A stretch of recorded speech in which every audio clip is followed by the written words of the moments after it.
Tonight's special guest, as you may have guessed from our opening track, You Make Me Feel Like Dancing, which got to number 2 in 1976. He is celebrating 50 years at the top of his game, which encapsulated 16 top 40 hits, including 2 number ones. And on last week's great conversation, if you were listening to my chat with Noel Gallagher, you'll have heard him tell us that the very first record he ever owned, it was a gift, was one of Leo Sayers that he loved. That was The Show Must Go On. And it doesn't get much cooler an endorsement than that, does it? He is joining us tonight from his home in Australia. He's beaming into the great conversation. Welcome to our special guest, Leo Sayer. Hello, Jackie. It's a long time since we've spoken. It's a very long time. And I understand you are mid-power cut.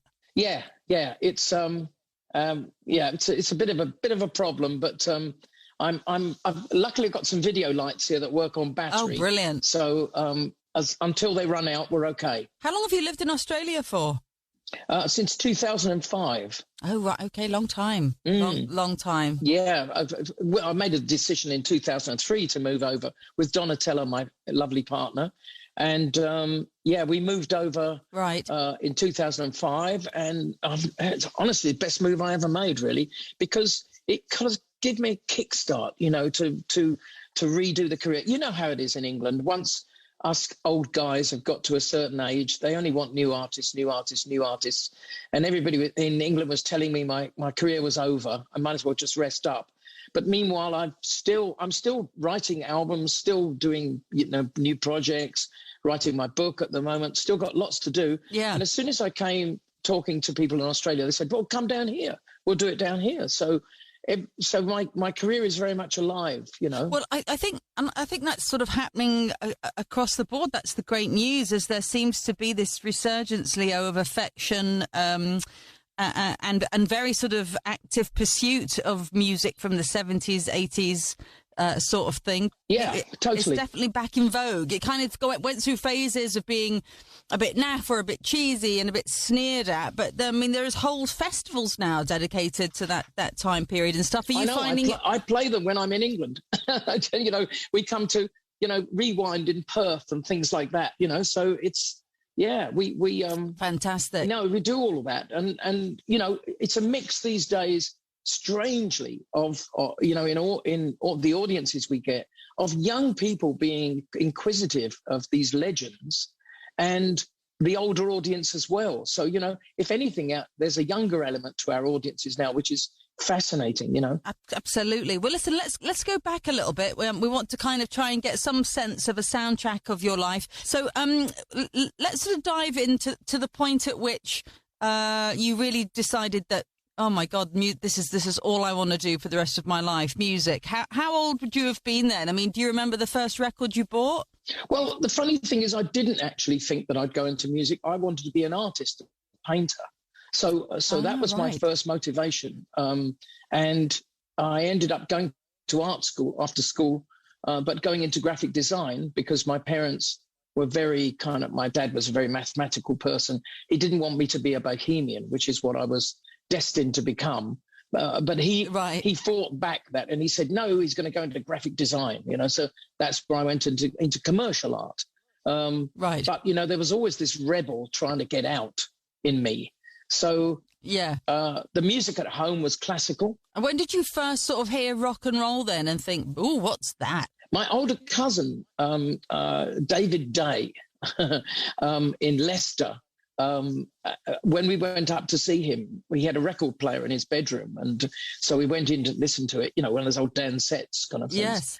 And he had 2 fabulous records that he just wanted to play. And he seemed to pick up that me and my younger brother were all ears and interested. So he put on Buddy Holly Meets the Crickets. That was the first one. And the second one was the very first album of Bob Dylan.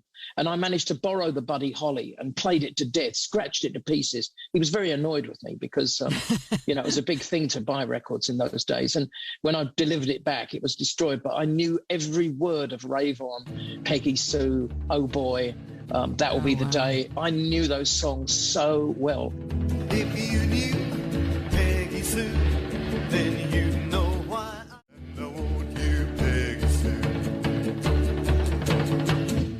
did you sort of break through? What was the big moment for you in the UK then, when you were starting to be taken seriously as a musician? Was it meeting your sort of then who would go on to be your manager, Adam Faith? Was that sort of the big moment for you? I was in a sort of hiatus in my career as a graphic designer. I'd had a nervous breakdown. I'd gone back to my houseboat and a friend's houseboat, living on a houseboat in Shoreham by Sea in Sussex, not seeing my parents for a year because I was so kind of ashamed of myself for not fulfilling my ambitions. And I went in to meet a lot of old friends, and they were all in bands. So we had a band together. Bands kind of developed into bands, and we ended up with a band called Patches. Right. And we went to an audition in Brighton in Sussex. And there was this guy, David Courtney, holding the audition, looking for talent. And me and my band won the audition. He really loved my voice. And then he introduced me to the guy that he used to play drums for before he became a quasi-songwriter and manager, holding the audition. And that was Adam Faith. So then Adam came into the picture. And I'm trying to tell this in the fastest way possible. But Adam and David produced the first album. I was basically picked up and literally by my collar and thrown into the business because Adam was so dynamic. We were making a single straight away. Were you aware of him when he first came into the fray, and obviously was very keen to manage you? And you knew that he was Adam Faith, he was a pop star. Yeah.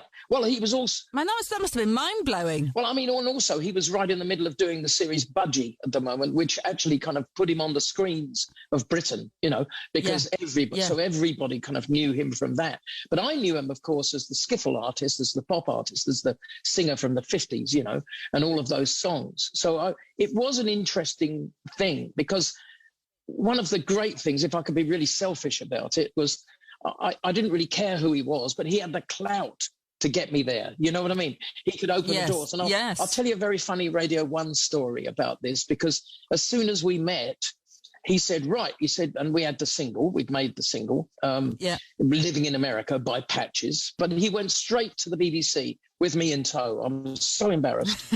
And we went straight into Fluff Freeman, Alan Freeman's show. Yeah. He's reading the charts at the time, but Adam talks to the doorman, gets right past the doorman. We go straight up to the studio. I think number 15, whatever it was at the time, is playing in 1972.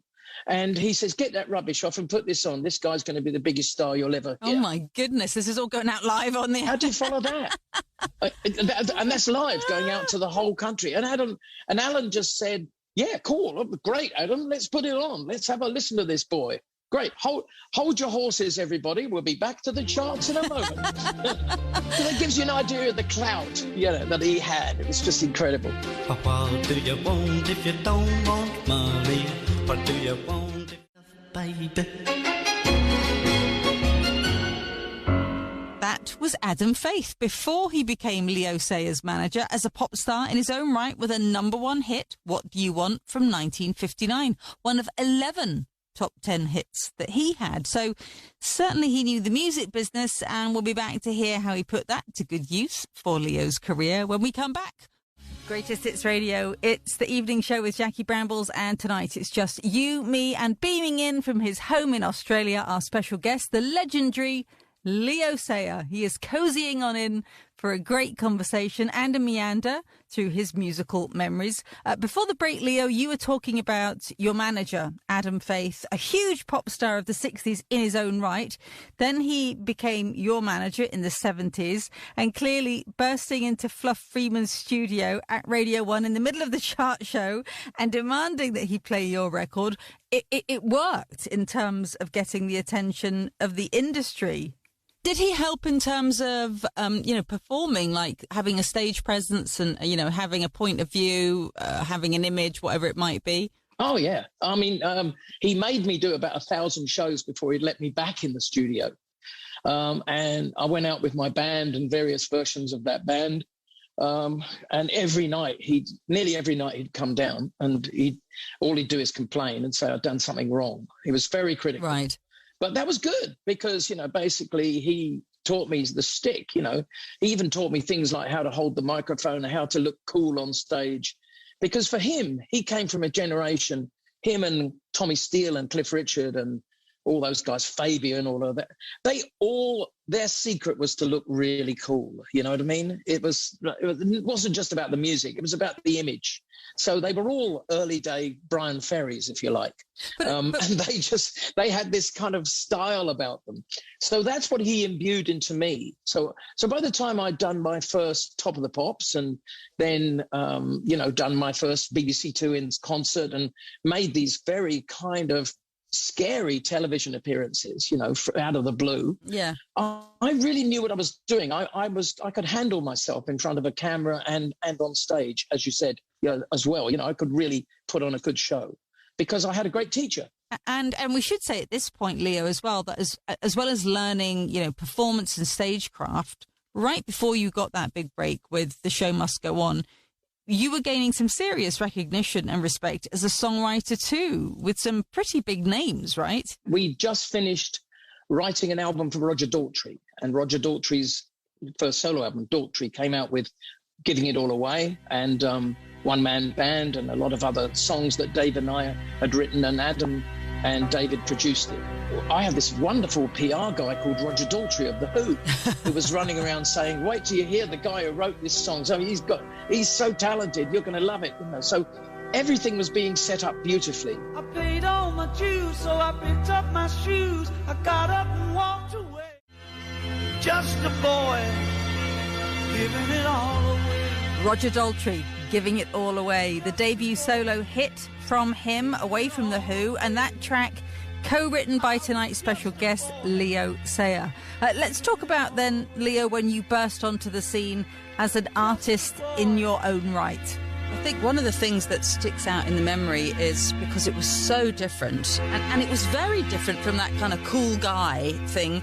Was the Pierrot sort of image when you went on the old grey whistle test, completely sort of dressed head to toe, the makeup, the sort of the physicality of that performance with the show must go on. Whose idea was that? Where did that sort of have its genesis? Well, me, really. Wasn't there a story about Roger Daltrey's cousin who was a photographer and did his album cover? I went to see him to do my record cover. He'd just done Roger's record cover, the photographer. Right, so I went up to see him. And so you'd written songs for Roger's album? Yes. And yes, Roger's album was out, and I have this wonderful PR guy called Roger Daltrey of The Who who was running around saying, wait till you hear the guy who wrote this song. So he's so talented, you're going to love it. So everything was being set up beautifully. And I went to see Graham Hughes, and he had just done a photo shoot for Vogue. And in the background of this photograph that he'd shot of models, and how photographers pin up all their latest shots on the wall, I saw this photo, and in the background was a Pierrot. And I loved Pierrot from this movie called Les Enfants de Paradis. Jean-Louis Barrault played this amazing character who was a Pierrot in this black and white movie from 1945 or something like that. But I loved this film. And he said, how do you see yourself? And I went, like that. I pointed straight to the Pierrot, and he said, well, that's good, because Julian, he didn't bat an eyelid. He just said, Julian, the clown, he's a Belgian guy who's over at the moment. He's still in London. Let's get him in tomorrow and we'll do the shots. So that's what we did. Went straight into the studio. Julien gave me his costume, which he was really tall, but we managed to scrunch it up, make it look good. A girl called Kirsty Climo did the makeup. They wouldn't let me look into the mirror until it was finished. I was thinking, what's this going to be, But the moment I looked in the mirror, I knew that was it.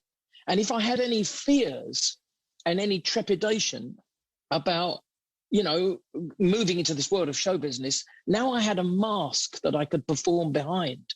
Do you see what I mean? You're right. Yeah, absolutely. So it gave me the courage to do it. And also in a time of image, we'd had Mark Bolan and, all of those, Ziggy Stardust, for God's sake. Yeah. All of these amazing images. So I was adding another image to that. And it kind of worked, it took people's attention. And in a way, it made them listen to the lyrics, which was what was important to me. Baby, though I chose this lonely life, it seems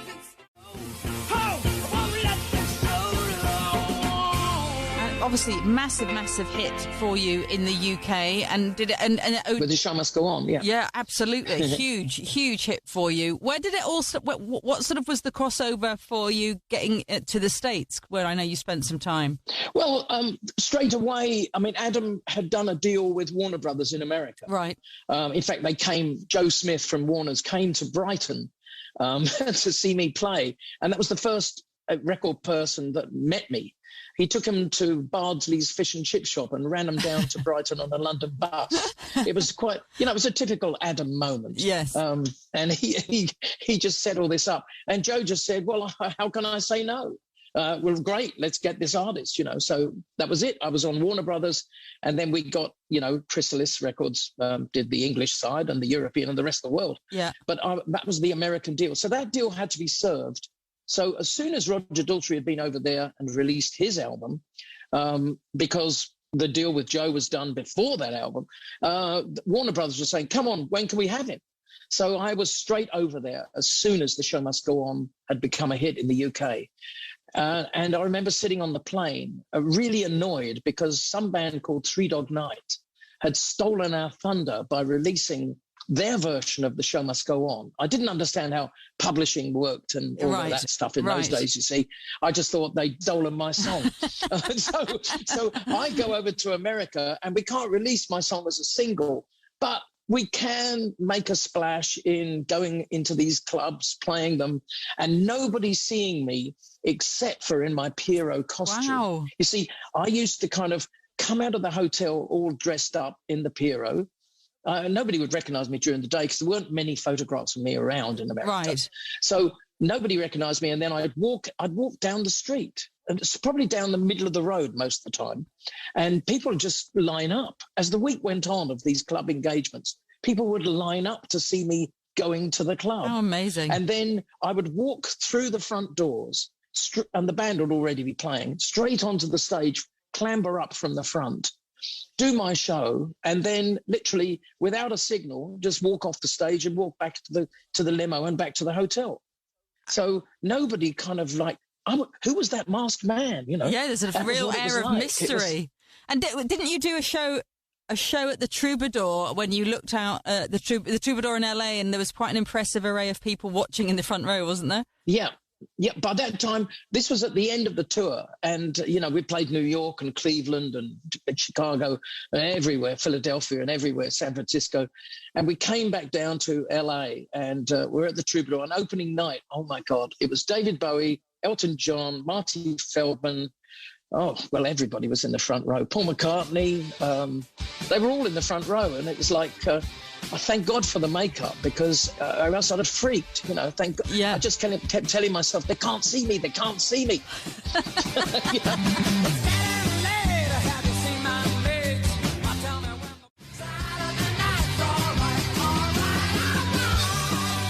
Heady times in America for Leo, playing in front of celebrity-packed audiences like Elton John, who at that same moment was hitting it big with Saturday Night's All Right for Fighting. But all the while, Leo was hiding behind his Pierrot clown character, so we will come back to hear what happened next when he took the clown makeup off, when we continue our great conversation with Leo Sayer next. Welcome back to the evening show with Jackie Brambles. This is the middle hour of the programme, where we are always joined by one of your favourite artists of the 70s, 80s and 90s. And tonight, beaming in from his home in Australia, is the legendary Leo Sayer. We're having a great conversation and taking a meander through some of Leo's most meaningful musical memories. And before the break, Leo, you were telling us about that amazing experience of looking out from the stage in LA to see the faces of Elton and Jagger, Paul McCartney. You became sort of, they became your peers, really, and did you sort of developed a bit of a friendship with Paul McCartney, and didn't you? Isn't that right? Well, Macca came to, that's a smashing guy. When the first day that I was with Adam, going back to that time that we first met, and he's dragging me up to Radio 1, I think the day before, he took me to dinner to discuss the contract, and out of the side door of the RAC club walked Paul McCartney. And he said, it's just, Adam was always so flash. I mean, he was a remarkable character. R.I.P. I mean, very heavily missed because he was such a character. He just said to me, he said, look, there he is. I brought him along to give you some advice. So he's bringing Paul McCartney in.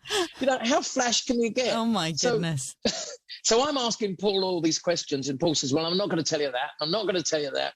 And you're going to have to learn that one for yourself. And I'm not going to tell you what's the best microphone because I don't know how you sing yet and all of that sort of stuff, you know. So I'm quizzing, trying to find something, you know. And in the end, he said, I'll give you one piece of advice. Don't cut your hair. Ah. And so I didn't. And that's it, because I was actually thinking maybe I should change this because I always had this massive head of hair.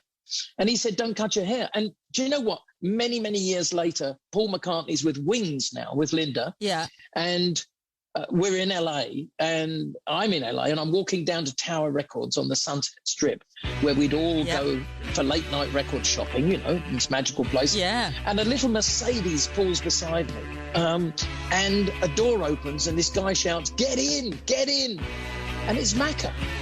and I just go and I sit in, and he said, I see you took my advice then. How amazing. I love that. That guy's got a memory like a, you know, amazing memory.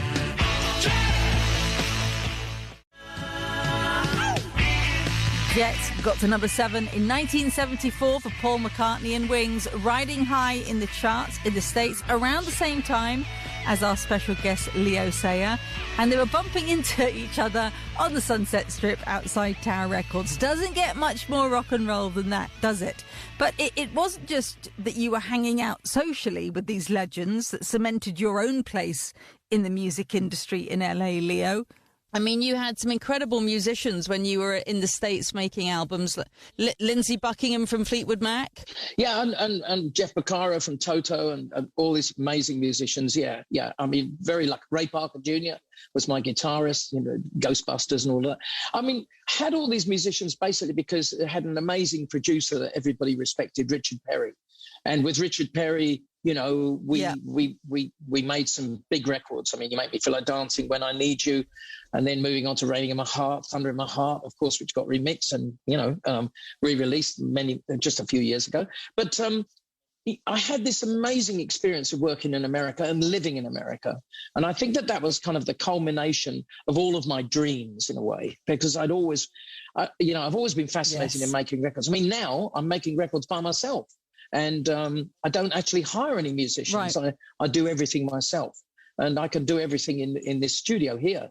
So I was very lucky. I came to America at a golden time in the mid-'70s when disco was coming, you know, and I mean, You Make Me Feel Like Dancing was kind of ahead of the Bee Gees, really. So you know, it was an interesting time to find to take influences and also to influence things. What about full circle moments, Leo? I love hearing about those, you know, people that, I mean, you spoke about one already with Paul McCartney, for goodness sake, somebody that you would have grown up, you know, worshipping, who's, you know, telling you to hop in his Mercedes on the Sunset Strip. That's, you know, because he's, you know, your mate. That's a lovely one. What about other ones? Did you ever sort of get to meet Bob Dylan? Well, I could actually go outside of music. I did meet Bob Dylan, actually. Well, I bumped into him. I was at it was the first Dire Straits gig in America, and that was at the, I think it was not the Troubadour, another place, the Roxy, that's right. And they were playing down there, and I went with a guy called Jerry Wexler, who's an amazing producer. You might know. Oh, yes. Oh, yeah. Aretha Franklin, yeah, of course. You know, he was the man.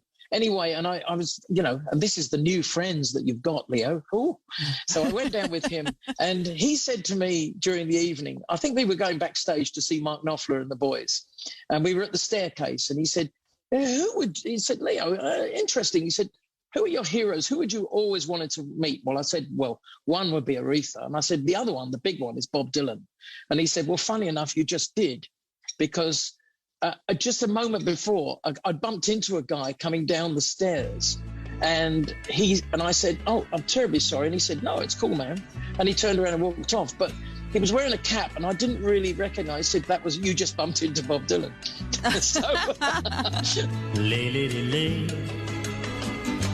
Lay across my big, stay while the night is still ahead. There's also a story that you were one of the very last people to speak to Elvis Presley right before he died. Is that right? And if so, can you paint a picture for us of how that came about, of what led up to that extraordinary conversation? Well, I fell off stage in 1977. I had a really traumatic fall, and I ended up, after doing a load of really testy gigs, fighting to sing and everything like that, after this huge fall, 25 feet onto concrete. Somehow I didn't break a bone in my body, but when I got to Memphis, Tennessee, I locked up in the dressing room, a delayed shock. And the only guy that could get me out of it, and the whole audience had to kind of disperse, and this guy kind of came into the dressing room, got me out of it, was a guy who was an ex-American football player who was training somebody important in Memphis but wouldn't tell me who it was. Right. Anyway, he got me out of the situation. A few days later, he's just about to leave, and I said, well, look, who is your boss? And he said, hang on, I'll get him on the phone. So I pick up the phone, and this is Elvis Aaron Presley, and you make me feel like dancing. And I go, what? First I thought it was a hoax call, but Michael's over the other side of the room nodding. That's my boss. Oh, my goodness. That's why he was there. That's why that was his gig. Yeah. And he'd heard the call, this singer is in trouble, and he rushed to help. A little less conversation, a little more action. Satisfy me, baby. Satisfy me, baby. Satisfy me, baby. Will you come back and have another chat next time you're coming over to the UK? Yeah, we've covered about an eighth of a third. I know. We've got a lot more chatting to do. That would be lovely to have you back. No, I'd love to, Jackie. It's really nice to hear your voice again. Oh, all the best to you. Thank you, Leo. Take care. Love you lots. Bye-bye. The legendary and absolutely delightful Leo Sayer.